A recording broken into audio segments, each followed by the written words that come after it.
somebody with the organization could just bring a chair. No, that chair is being used for somebody else. So I'm the moderator, the one standing. Good afternoon, everybody. One more time, this is a room full of melanin. Good afternoon, everybody. Thank you, and welcome to the Schomburg Centennial Festival. I am your moderator for this afternoon, and Yahdon Israel. I'm a senior editor at Simon & Schuster and founder of the Literary Swag movement. Today's panel is about Toni Morrison's legacy as an editor. So much of how the public knows her and how she lives in the public imagination is as a writer. But, you know, Dana Williams, who is to my right with the white on, can we give a round of applause for her? She is the brilliant author of this book, and I want to give some context to why I'm moderating. So in 2021, the age of racial reckoning, where companies posted black squares and everybody wanted to fund our dreams, it felt like a moment that would never end if you was on the outside looking in. But if you was on the inside looking out, one of my brothers, Chris Jackson, you knew this was a finite amount of time before people was coming with their receipts and looking for all that money back, metaphorically and literally. And so now, not even 5 years from that, or almost 5 years to the cultural reckoning, many of the people who came in the industry that was hired by these major public publishers either left or were fired. Many of the books that was seen as essential are now seen as not necessary.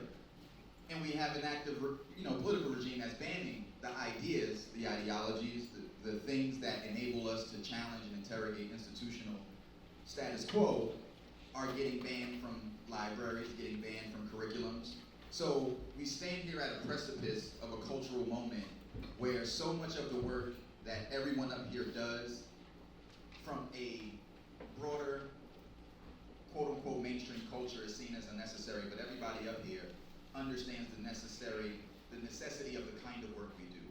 And so the context of this panel and the way that I'm going to challenge everybody to talk about this panel up here is to think about the editor in a public-facing role and to understand what is the editor's role to the culture in which they serve, right? There's a lot of conversations about editors' work in-house, but one of the things that Dana brings to this book is really helping people understand that that Toni, part of her success as a writer has to be credited to her 20 years working within the buildings, understanding the kinds of conversations, the kinds of mindsets, the kinds of assumed logics about what value was. And she had to leverage her cultural and her institutional knowledge to publish black authors and authors of color with integrity, with pride, without compromising the work, right? And so we often think about publishing being represented solely almost by the writer, but this is a conversation where we get to understand what is the editor role in bringing these books out. Because for most people, the editor's name doesn't show up on the cover, it shows up in the acknowledgments, and many people don't read the acknowledgments. But this is what that panel is for, and it's helping to break that invisible wall that exists between the public, who only knows the writers, and the institutions who put these writers out, but there is so much work that has to get done that isn't seen. So one of the first things I want to introduce, one of the first people I want to introduce is Dana Williams, who's the author of the book, and one of the things she's done so well with this title is that she made the invisible labor of editing visible, right? And by showing that this is labor, this is not magic, this is us rolling our sleeves up and figuring out how to best do this job in line with institutions that don't believe in our value and working on behalf of a culture for which you understand that value to be intrinsic. So, we want to open it up for everybody here. Do we have any introductions? Should we just do a quick little line, because I want to get into the panel, because there's a lot of seats here. So let's go down from the furthest and come this way. So Abby. Hi, my name is Abby West. I'm the VP Editorial Director for Almost Up HarperCollins, and happy to be her publisher.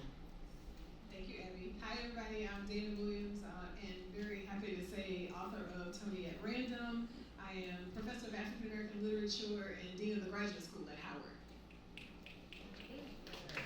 I'm not going to do the Howard thing. Wait a moment.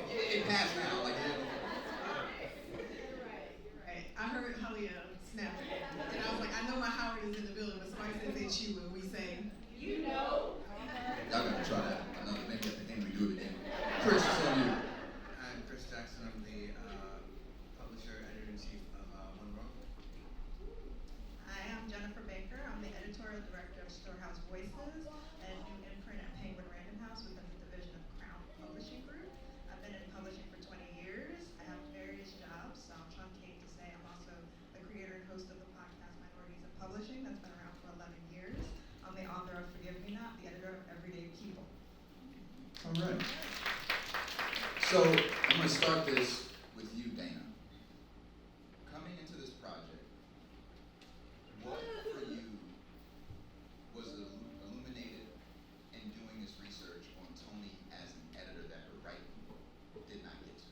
Like, what were you able to understand of Toni Morrison looking at this trajectory of her career as an editor?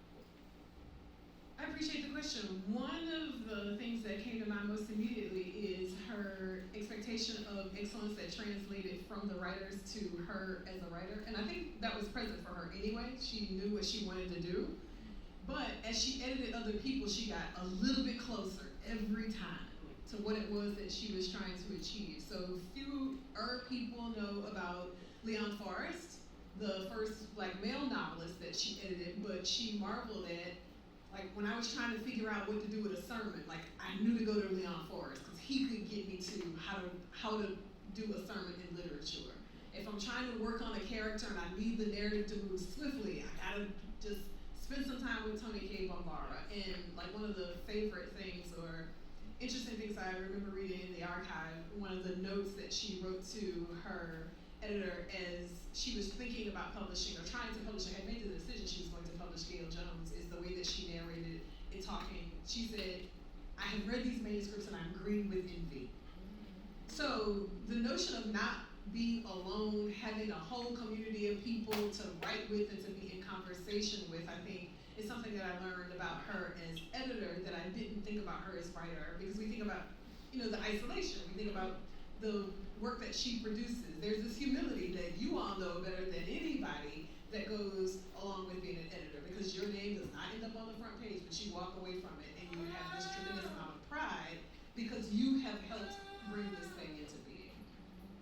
All right, and now for everyone who works in an editorial capacity, can you each give some language about how you imagine the work you do, right? So there's the distinction between the job, which is like the position you hold at whatever company, but then the work you do. Like, how do you talk about the work of being an editor? How do you, if you can give some language to the broader audience?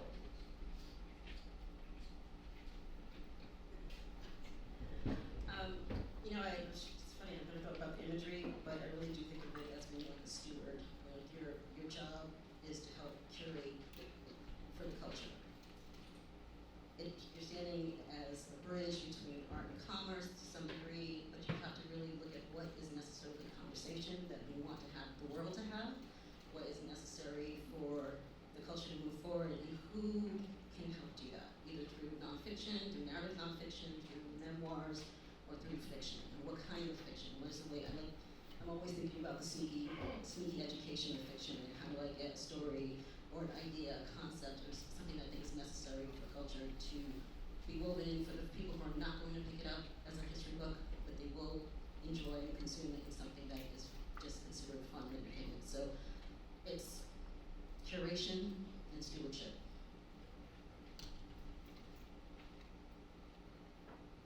Yeah, I like a couple of things that both of you said that I think describe for me like what an editor is. So one of the things you do, as you mentioned, is curate. You find talent, and I think it's interesting listening to what you were saying about Toni Morrison and how from each of these writers you could kind of detect like what their superpower was. And I think it's true as an editor, like what it means to identify talent, which is part of our job, is to find, at least in the position that I'm in, is to find people who can do something that that is not common, that can do something, tell a story, have a style, have a point of view that feels really unique and kind of essential for readers.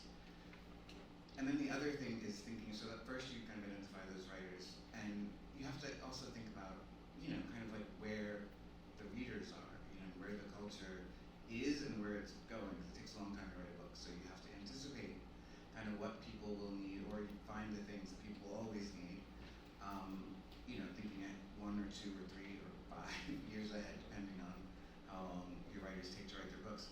But then, in terms of the work with the writers, there's this other part, which is like, we think about it a lot, where I talk to the editors who work with my imprint a lot, about this idea of us being, a bridge, as you said, like you're a bridge between the writer we sometimes talk about it as a circle because you have to kind of represent both of them in that process. So you represent the reader to the writer, because the writers sometimes can get so lost in their own work they forget that someone's only going to be on the receiving end of it. So the reader has needs. You know, the reader wants to be like drawn in. They want to be riveted. They want to be informed and entertained. They have so much that they want, and you have to represent that for the writer. So the writer is constantly aware and that there's someone on the other end of this. You know, but at the same time, you kind of go to the other end of the circle, and you represent the writer in some ways to the work, to the reader, to the publishing companies, to the world, and you want to find a way that they can tell their story in the truest way with the most integrity, to really get their vision out to the world in the way that makes the most sense for them. But then you need to spin back over to the reader to make sure that with all that integrity that you're granting to the writer, they haven't forgotten that someone has to read this at the end of the day. So you're constantly kind of going through this circle between the writer and the reader, and trying to really serve both. Yeah, and to echo my esteemed colleagues, I look at it much differently, well, not much differently, but there is a new facet to it. Because when I was a senior editor, it was, I'm building my list, y'all gonna know who I am, and you're like developing that talent, finding that talent, receiving that talent, all that stuff. As an editorial director, there's also the recognition of how you look at it fully for your team. Not just, this is my list, Jennifer, this is the list of what we are building as an input.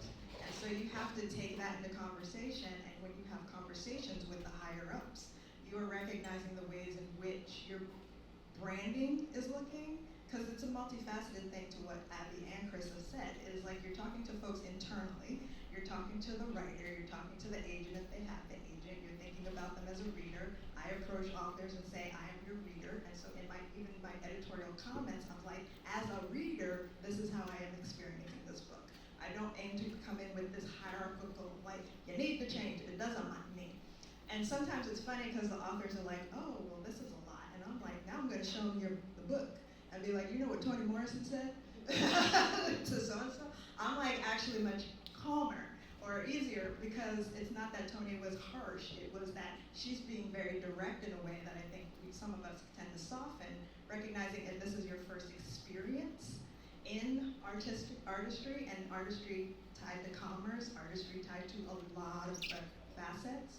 There is a way we all have to negotiate that as editors.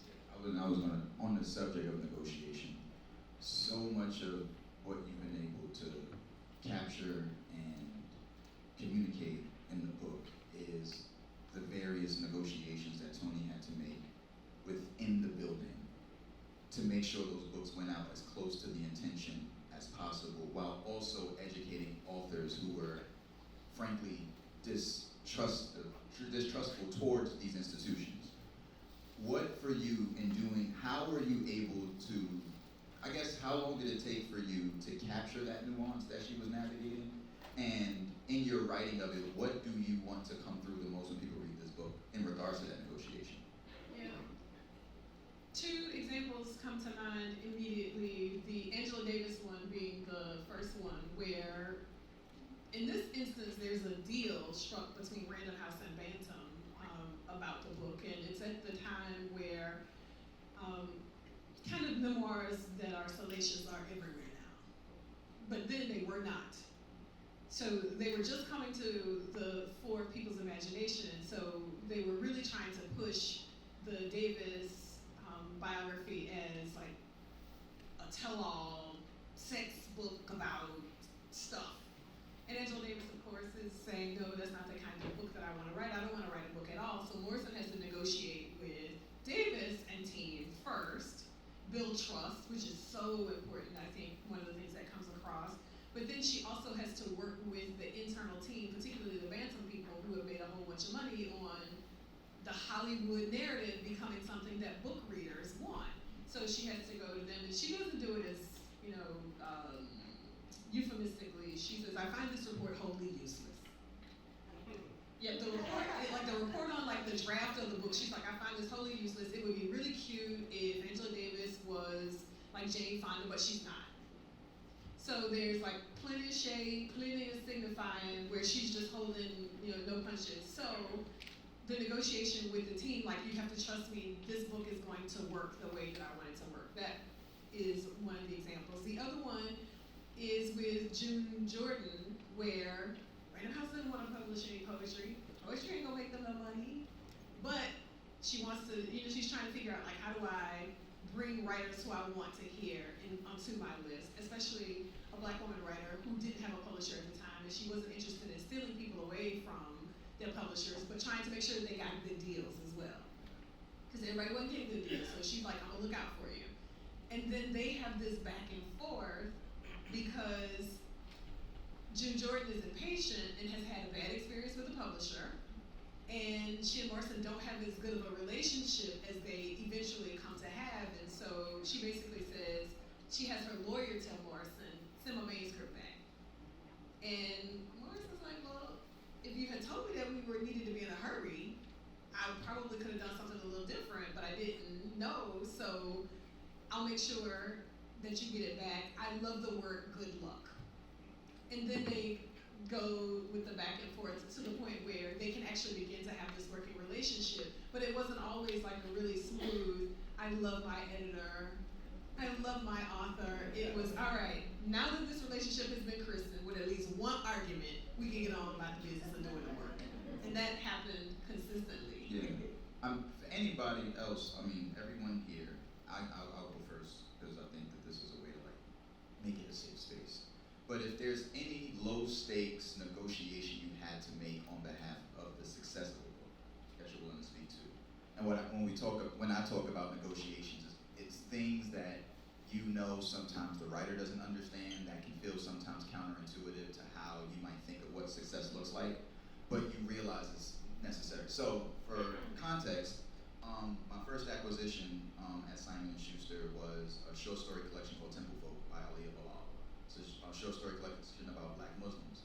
And I remember there was a moment where in the copy we had Nation of Islam, like prominent in the description of the text. And then we got some kickback around the time the book was coming out for publication, and somebody was like, isn't the Nation of Islam? And this is like the white sales team, like, we are hearing that the Nation of Islam is anti-Semitic and that's gonna be an issue. And what I did is I took that copy out and switched it with Black American Muslims. Now, the negotiation there is like, but you're obfuscating what the book is about. And my thing was, this is a debut author where literary fiction already has a steep hill to climb. And I want to give this book, we're not changing the stories, but that changing that language was the difference between, to some degree, and there's no way to ever know this, but it was understanding that if my sales team is going to be sheepish about pushing this book forward, that's less accounts, that's less shelves it's on, that's less discoverability. And so what will help this book make its way into the world? And so that was like one of the negotiations that I made, was changing that copy. And that was also in line with, it wasn't made without consulting and talking the author through it about the stakes and implications of these kinds of shifts. And another one was when I was pitching to a predominantly heterosexual, white, female industry, I played up the feminism line of it. Like seven of these 10 stories are about women. They're like, we get that. I don't get the Muslim stuff, but I get the women stuff. And these are the sort of things when you're looking and you're building collaboration with the people who have to do the work of making the book work for you to even know what it is. It's about understanding how do they need to see it in order to sell it without compromising what it is, right? So it forces, I think each of us have those jobs where we're forced to learn how other people see it, but it helps us see it in ways where we can get it into spaces that otherwise wouldn't exist. So, can you define low stakes for those of us not in the publishing world? Like, what is low stakes? so low stakes is something you can say in this room that ain't gonna get you written up when you go to job on Monday. So like what I just said ain't gonna get me fired, ain't gonna get me called into the office. Like that's what I mean by low stakes because sure, but no, but so like what I mean by low stakes is like these kinds of panels, and this is what Toni also represented, was she worked for a publisher. She worked at a publisher, but she didn't work for a publisher. She worked for her culture at a publisher, right? And so what that means is the kind of information you're sharing by the nature of the fact that you work on behalf of a larger culture any information can be theoretically seen as dangerous, right? So low stakes is being aware that everyone up here has a job to do on Monday that enables us to be on these panels. So I'm just being mindful of my peers and saying, share the story that won't get you fired, written up, or look that crazy. And if you don't have it, we understand. Well, to get into a little buffer space as well, the example that came to mind was Boris Vickers, The Case for Black Reparations. He didn't want the title to be The Case for Black Reparations. He's a white law professor at Yale. I don't know if he's worried about getting fired because he's tenured, but he's like, I'm not actually making the case for Black reparations. So he wants to call the book something like Reparations, a Second American Dilemma. And Morrison goes in and says, like, even before I talked to the sales team, even before I had any reservations, and I just want to pick up on that thread of the sales team, sales gonna make or break you. In terms of, because they're the ones who are gonna get out there and who are gonna do the work. So your editor can like bust all kinds, like do everything for you. You can work really hard, but the editor is also having to work with the sales team to say, what can you do with this? What will the market bear? So sales says, no, that's not gonna sell any books. Particularly at a moment where she's trying to sell books. So that just is an example of, you switch the title and explain to the person, now, like what she didn't tell Boris was, the title's gonna be what I said, it's gonna be whether you want it to be something else or not, but here are the reasons why. So that's one of those, yeah. What compromise did you make to make sure that the book got the space that it needs to get out of? Because his thing was, I wanna get this topic out of the ghetto. But calling it a Second American Dilemma leaves it like somewhere else. Nobody's still gonna talk about it. So to bring James Foreman into this is, let's put the gauntlet down. For me, it's usually been the cover. The cover is like usually, ooh, goodness gracious. Because there are, again, it speaks back to what we said and what I said at the beginning. You are negotiating with a lot of people, and I think authors do not get that. You know, because it's that one-to-one, right? Like you meet with them, you meet with the agent. They don't see the entirety, but it's like really nice. It's like, this sounds great being with a PRH, with a Hachette, but you don't see all the entities behind the scenes who are doing a lot of great work. You don't see the salespeople who are maybe bringing all the Black indie booksellers together. You don't see the publicity teams and how they're negotiating, doing all that stuff. You don't see the cover design teams that might be there until 9 o'clock at night, making sure we have all this stuff for presentations, and then have to deal with the plethora of feedback. And so covers, because you're getting all of that information, especially with titles, you know, like copy, as Yahdon said, titles, as Dana said, and cover, which is the first selling point. That is our first marketing tool, or is it considered to be as such, right? Obviously the author, they have a platform, all that stuff, all the good stuff, right? But the material is, of course, the most essential. But that cover, those cover reveals, the way we, you know, build imagery on the cover, the way we create hype on the cover is huge, and a lot of people are in that discussion. And sometimes it's like, I don't like that. I don't like those covers. I don't like that font. I don't like that placement. I don't like that. Can we add shadows? I don't know what I want, but I don't like it.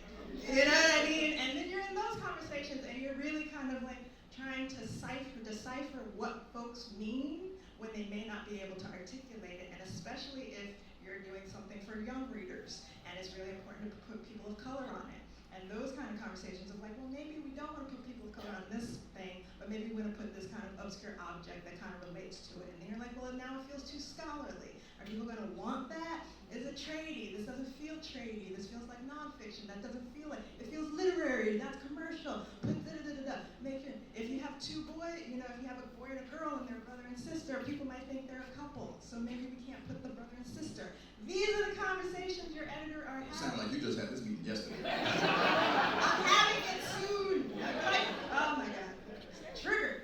Triggered. So to me, that's like, I hesitate to call it low stakes because of the fact that it's so prominent.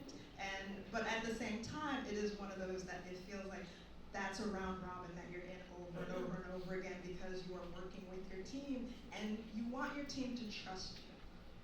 When I just did launch last week, and writing the speech, presenting it, doing your slides, all these things, that is the first time an editor goes to all these folks and said, this is this book that's coming out in a year, and I want you to be excited about it.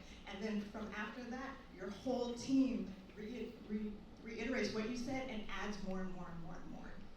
And so that's what folks in this room need to understand, especially with Toni, when she's doing I was reading, I haven't read the full, but I got to feast on a good section of it, was like with the Black Book and all the work, getting the Cosby and sending out 100 copies, convincing Publicity to give her all this money. And I'm like, write that book. How did Toni convince Publicity to give you money to do all these events? Like that is like, all that work is a culmination, to your point, of bringing that to the forefront. Because I don't know that editors now have that time because of the demands on what we are. I think something that Jen has just illuminated is, and I say this to young people when I talk to them all the time, I don't care what industry you're going into, whatever it's called, it could be a hard science, there's definite logistical skill sets. It's always a people business. It is always about knowing how to navigate other humans and what they need and what other departments they're in, knowing how to work with your author, knowing how to work and manage up, manage outward to the sales team, to art department, to everyone who's going to work on behalf of that vision that you saw when you bought that book. And my low stakes is with you around the size of the chapters. When this came in, it was amazing. I mean, we had talked through it all for a couple of years, and I read, just feasting on it, just going through, editing, loving it, ready to go in, like, oh my God, we're like 20,000 words over. We have to cut. It was painful. It was definitely one of those kill your darlings.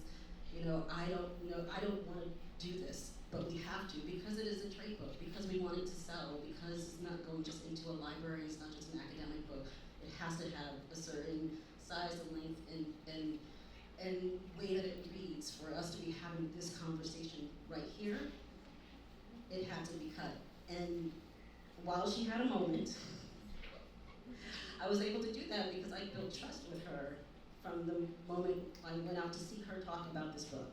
So it is constantly a negotiation in every part of it, but it's just a matter of remembering what audience you're talking to, what they need, and how you can help. Everybody can help and grow in the same direction. It can feel harder in the moment. You're catching someone on a bad day, someone's other needs are not happening, but the key is to remember what the goal is and how to get to yes. Chris is smart. Let me pick up that microphone. So another component of this book that, and you signaled it, Toni was, I think, just a master of audacity. When she was publishing the Black Book, she wrote a letter to Bill Cosby saying, you don't know who I am, I know that, but this is why you're gonna promote this book, right? And it was in reading the book that I saw that Toni did not become Toni. Toni was Toni, right? And there's some people we think the position gives them who they are, and there are people who bring themselves into the position that they get. And to see that without any clear understanding of what that book could do, she was so captivated and moved by mission that she could reach out to somebody cold-blooded and say, you don't know me, you don't need to, but you're gonna do this. And then he's like, all right, well, I guess I'm doing it. How important to each of you is audacity in doing the work that we all do? This is everybody. This is you doing the research, this is editorial, what role do you credit audacity to? Or do you credit audacity? Do you see it as audacity? Because you might not. I was going to say, I don't know that we would necessarily each call it audacity. It's the drive, purpose, the idea that you know what you are intended to do, what you're intending to do. We may go about it differently because we all have different personality types, and how I might get to a yes and working my way through someone is not how someone else might get to a yes. But I think of it as purpose more than audacity, and the belief in that purpose that it's meant to happen and will make it happen. I think for me it is trust as much as it is audacity. I think there's something about Toni Morrison that just was always, like, even as Chloe Wolford. And something that outside mind, that intelligence she talks about as a kid, where other people would be shy and stuff, she wanted to be at the forefront. I think a big part of it has to do with your confidence in what it is that you're I think for me, it's like if I can get enough content mastery, I can trust the universe. That I don't have to stalk somebody. Chris might not even remember this. There was a, there was a conference that the Toni Morrison Society did on Toni Morrison as editor. And I gave the quote unquote academic keynote. And Chris did the luncheon, and we were seated next to each other. And I was like, I'm just gonna pay attention to this dude. I ain't gonna ask him no questions. I'm not gonna stalk him. I'm not gonna talk about like, hey, I'm working on this book on Toni at Random. Like, if Random House wants to publish this book, I'm like, nope. I'm gonna sit back and I'm gonna watch and pay attention.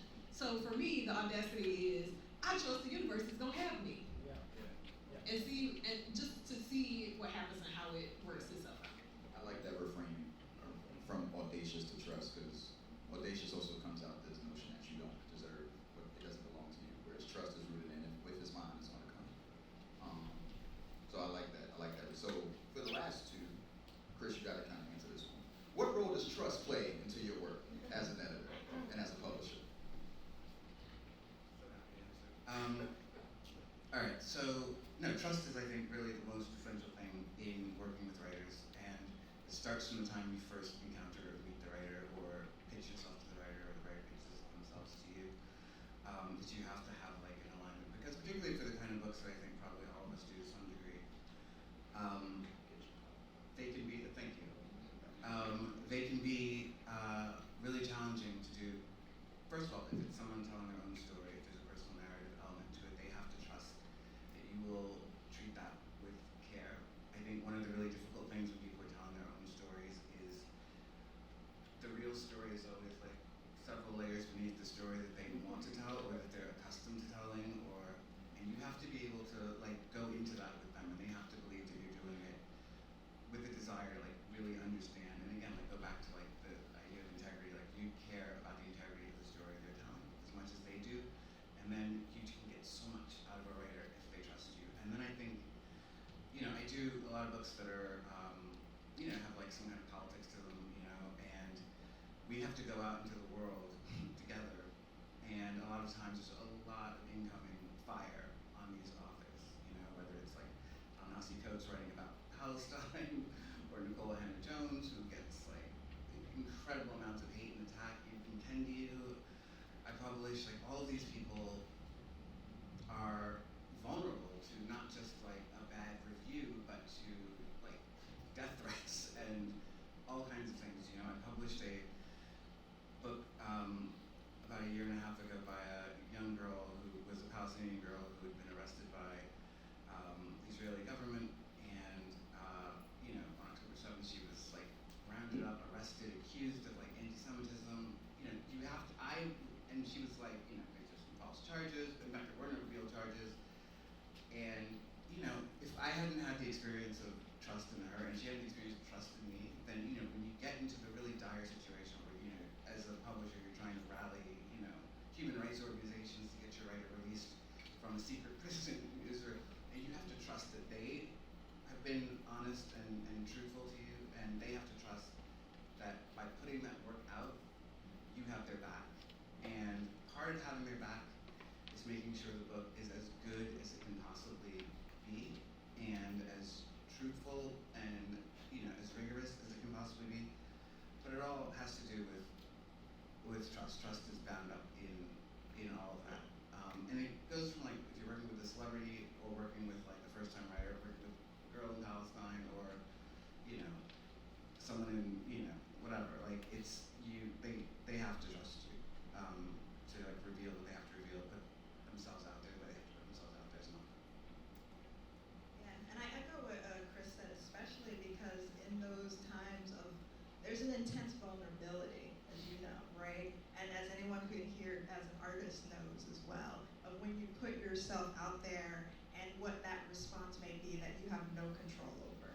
What it means once you do collaborate with someone with a publisher, however, self-published, what have you, and then you did the reviews, the reactions from the public, the readership, whether you did due diligence in making sure you're representing folks the way you want to, that your editor recognized that. In the cases when you're inheriting projects, if you weren't the original acquisitions editor, how that relationship needs to build trust. If you were the person who was there from the forefront how you're maintaining that trust. And for me, I'm a very direct person.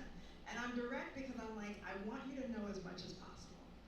I'm direct also for the fact of like, the more I tell you up front, hopefully the less questions you'll have, but also I'm establishing a space where you understand what my job is, what I will try to do, and what I cannot do, but I will attempt in the best way possible. And for me, I want folks to recognize that, to be as prepared as they can be in a situation that is can be incredibly surprising, it can be very beautiful and celebratory, but it can also be a very anxiety-laden experience from start to finish. And my job, I think, is to take care of the work that is in your best interest and make sure that we are aligned on what that work is. And the moment we are not aligned, I may not acquire it, or we have to get realigned in terms of what that is.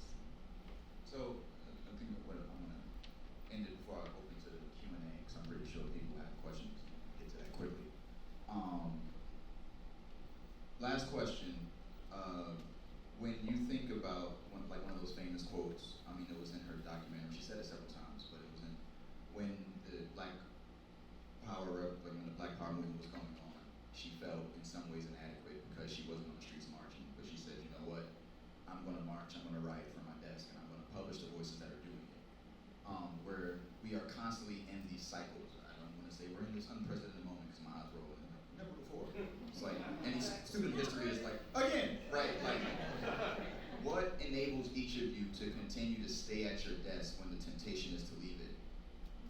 What keeps you at your desk doing the other kind of work that what Toni called the racism being a distraction from the work that we know we're here to do? What keeps you on your hands on 10 and 2 when the road be getting shaky? It's our jobs. If we don't do it, nobody else will. Like, I don't want to put this in somebody else's hands. I don't want to trust that somebody else is going to tell the story of Black editors in mainstream houses. I don't trust giving that over to anybody else under any circumstances. So as hard as the work might be, we all we got. And that's more than enough. You know, the last person that said that died on the roof. It's a New Jack City reference. See? No, all right, keep going. We in Harlem, like this is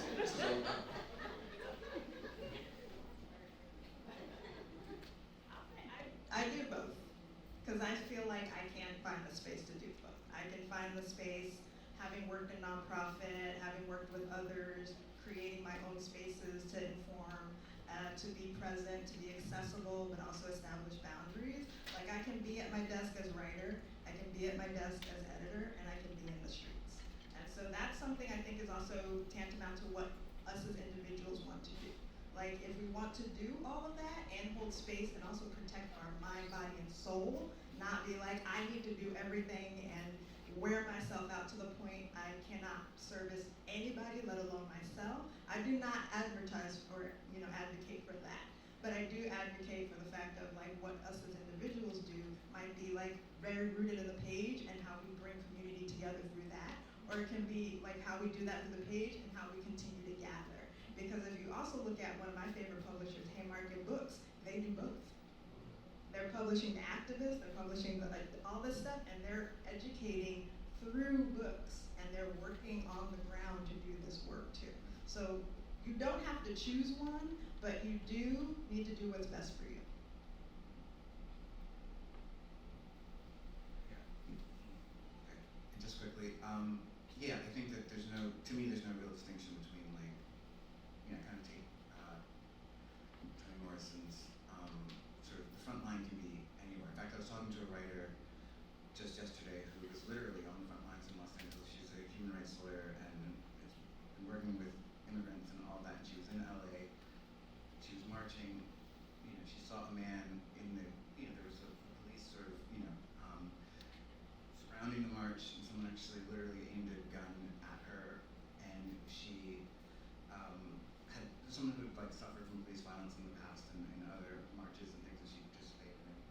And we were talking about her next book, and she was like, I don't know if I can leave right now to write the book because she always goes to the rainforest to write the books. But then she was like, after we talked, she was like, I think, she's like, that's the other front line for me is being the person who's writing the book. And I think I've had so much experience with writers who have, in their way, as writers, like created the space for other people to engage as activists or as politicians or as just regular people who need to be engaged, but they need that work. Like the book is, to me, it's like the most important thing because it's a way to articulate the ideas that we end up fighting for. And, you know, looking at what happened in 2020, as you mentioned, year of racial reckoning and all of that, so much of it was driven by books, you know, by things that people were reading, and it unlocked so much for them. I mean, it's stuff that they should have known probably, you know, when they were in high school, but nevertheless, they found out about it, and it was pretty amazing, and it led to incredible movements. And just one last thing is, you know, I work with a writer named Brian Stevenson, who is an amazing civil rights lawyer. Death penalty is his the thing he works on primarily. He also does these sort of lynching memorials, and he has this museum down in Montgomery, an amazing museum. But he and I were talking one time, and he was talking about this idea of like role clarity, and he was like, yes, I want to do this other work. I want to be doing museums. I want to be writing books. But he's like, but I'm a lawyer, right? That is my first role, and that's the thing I was trained in. That's the thing I do with some high level expertise. He was argued for the Supreme Court 8 times and won every time. And he's like, why would I not do that? You know, like the thing that I'm really good at. Like you have to have clarity about what your role is in this. And so for me to be doing something else might feel good, or it might, you know, whatever. But is it the best thing for me, most productive thing for me to do? All of that, really, is, you know, like, to your point, I have an author who is a non-tenured professor who's been involved in all of the anti-war protesting, and whose job is very much on the line.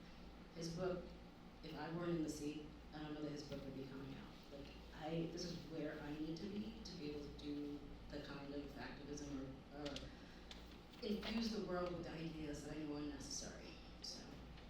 Okay, so I'm gonna turn it over to 2 questions. One right there. Yeah, so,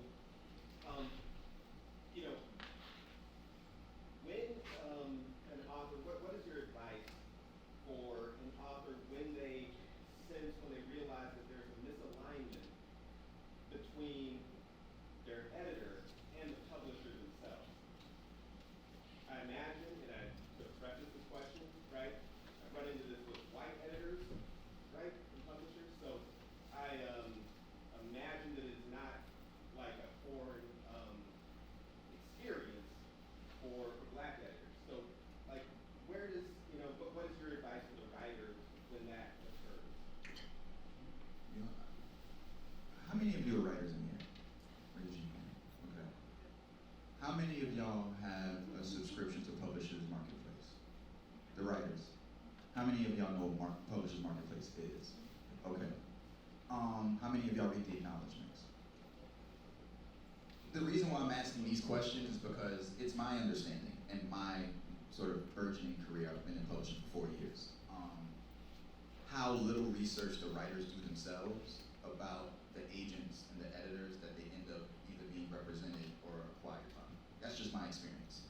And what I mean by that is they want to be published by a big agent. They want to be represented by a big agent. They want to be represented by a big house, not necessarily the right agent in the right house, right? So they think they want to be published by FSG, but they really want to be published by a specific editor there. But if you're not looking at those acknowledgments, you don't even know who's actually making those books, right? I'm not saying this is your situation. I'm using your question to launch into a thing about the importance of really understanding what, and being able to honor the work on the other side of the desk, right? And if you can understand the sensibility of the editors you're working with, there's a way that you can begin to discern, looking at what does that editor publish frequently. Because some editors get lucky, they inherit books like you say, they acquire a book that ends up being the book, but then they get understood as that's what they do. And it's the same thing with agents. But when you're not necessarily looking into like, who is this agent? Like, what do they make a habit of selling and representing? What do they make a habit of publishing? You end up realizing that the misalignment in a lot of ways had to do with a lot of the romanticism that goes with not knowing a lot about an industry. And this is not me saying, again, an indictment. This is something I'm learning that I feel is integral to understanding how to navigate publishing. One of my close friends, Rakia Clark, who works, she said that there's a difference between knowing how to get published and knowing how to be published. And Toni learned how to be published by working in publishing and working with a publisher. And so that negotiation of like, how do you identify when you're misaligned? I think the question is about what is the larger goal that you want, right? Is it to be published well, or is it to be published, right? Because sometimes being published well means that you have to do a course correct, and I don't have, what's that word? Prescriptive things, do this, this, and this. It's like, sometimes it can look like giving the deal back and finding it, like realigning. Sometimes it's about not being afraid to say the book you really want to write because you're afraid you might upset your editor because you think your editor is your enabler and not like your co-conspirator. Like telling your editor, this is really the book I want to write, and how do we do that? But it really is about what is most important to you. And I think when you get clear on what the goal is, then I think the steps start to unveil themselves in a way where you know what you have to do versus like what I can tell you. One more? No? Are you done? Okay, we gotta make the question quick. Okay, Because you talk about being a bridge, which I think is awesome, but I also think it's a choice that you panelists have taken. Your industry is known as gatekeepers, and I don't think you probably push back on that. How do you deal with the people you don't sign? You're talking about building your list and being a bridge for the writers you do sign. I was writing about rejection, and I found a wonderful article about, you probably know this, Toni and her rejection letters, and how thoughtful and intentional she was in relating to the people she didn't sign. Do you think about that? Because that's also about, we're building worlds, right? We can't just build a world with the people we sign. We have to build a world of dreamers and of experienced, skillful people, even the people we don't sign. And I wanted to know, do you ever think about that in your work? And if so, how is it manifested? At Storehouse Voices, we also consider unagented folks, so you can come through that pathway. And it's usually because of volume. That's a big difference of what Toni Morrison has that we are dealing with, right? And I say this all the time when I'm at workshops and stuff like that. I'm like, please don't think we don't care. It is volume. Agents are getting thousands, and I'm not being facetious, thousands of submissions. Editors can get dozens and dozens. Sometimes it's like a friend of mine is like, I got 60 right now. I can't, on top of everything. And so when I think about rejection, and it's like really passing, I would choose the word, I'm passing on this. If I have something fundamental to say, I will offer it. If it really is, this is not for me, I don't do this type of book, that's something the agent knows now, right? Because they came to me. Because again, just because I'm Black doesn't mean I'm the best editor for you.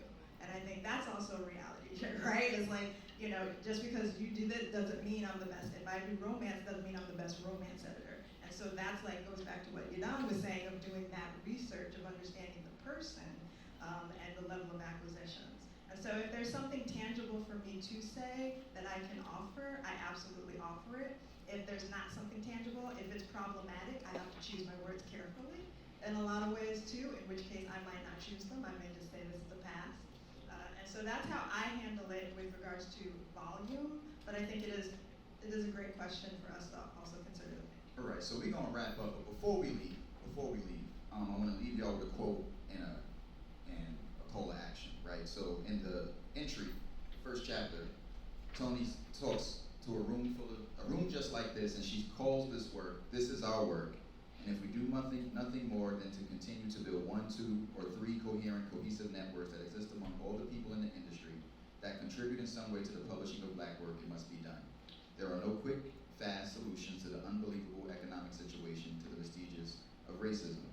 She went on, this is the givenness of the situation. There must be Black independent publishers. White established publishers are what established things are, basis of operation through which Black people work and containing resources that Black people can use.